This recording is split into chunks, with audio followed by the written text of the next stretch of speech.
Алдар көсе туралы видео каналда бар, бірақ ол Азия студиясының версиясы етін. Ал YouTube'да бұл кейіпкер туралы мультиктер көп. Сондықтан Алдар көсе туралы обзор видеоны жалғастыруды шештім. Бүгін мен ЖБ студиясының Алдар көсе және де шайтандар деп аталатын мультфильмін айтуды шештім. Өте қызықты кейіпкерлер және де эпичный шайқас. Ал сендер каналға тіркеліп лайк басуды ұмытпаңдар, себебі осы заттар менің каналымның дамуына зор үлес қосады және де менің видеоларымды рекке шығара бастайды. Ал көп ұзатпай бастайық, кеттік. Алдар көсе және де шайтандар 2004 жылы ЖБ студиясы жасаған мульт.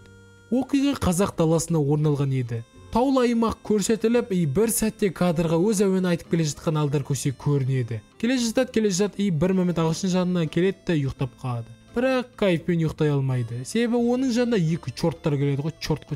Біреуі сұр, оның аты Құлан, екіншісі Сар, оның аты Түлен. Екеуі алда жатқан жерге келеді, сары чорт өзің чорт екенін ұмытып қалады. Ал оған болса сұр чорт біз шайтанмыз деп тұрып, екеуі база жоғары болып тастайды.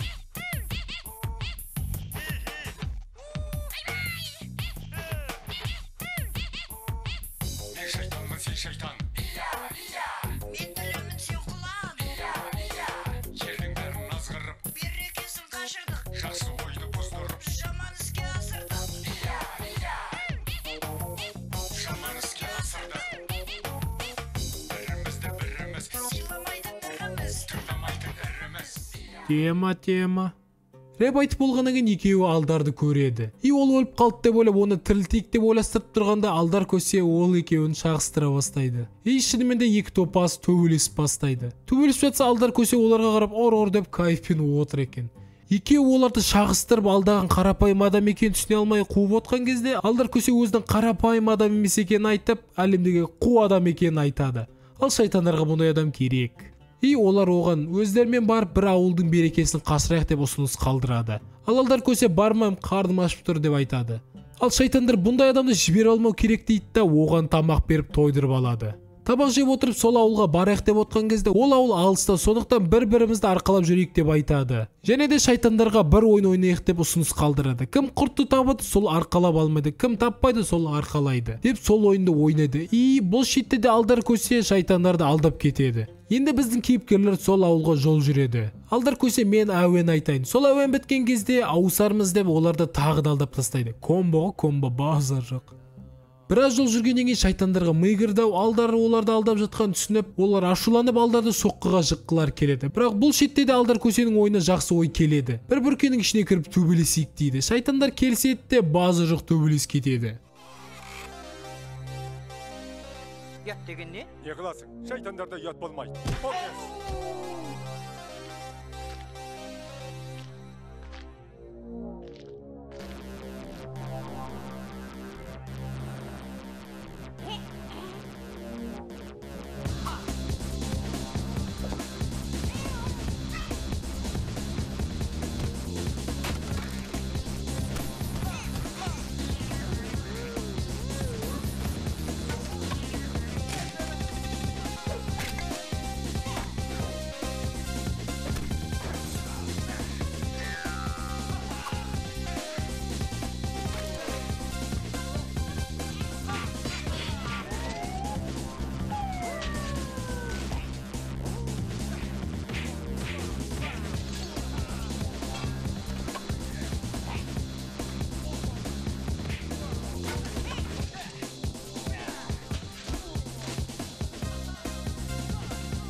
Алдар көседен екі шайтан конкретно таяқ жеді.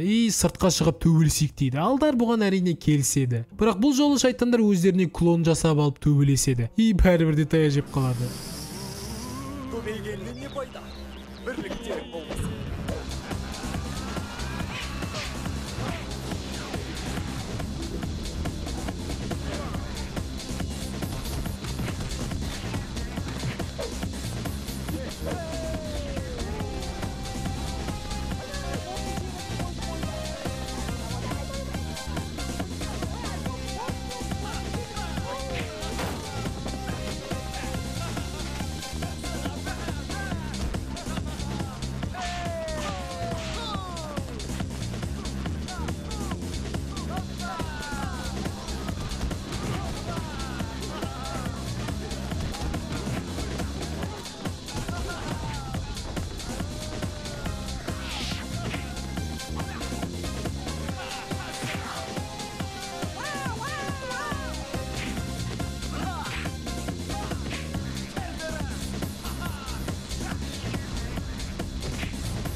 Соңында екі шайтан алдардан қаша жөнеледі. Ал алдар көсе болса қуанышты күймен жолын жалғастырады.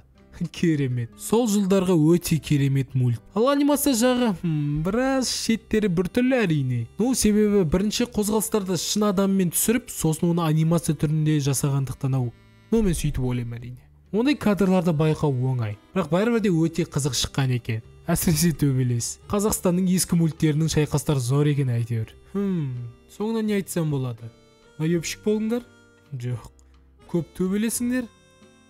Жоқ. Иә. Әр жағдайдан оп-оңай шығып кететіндей болыңдар. Ешкімге сөйлемей, және де төбелеспей. Сол кезде қайғылы жағдайлар көбеюін тоқтатады. Ал сіздермен болған мен Олжас Тоқбай достар. Каналға тіркеліп лайк басуды ұмытпаңдар және де комментарий жазып кетіңдер. Ал сау болыңдар.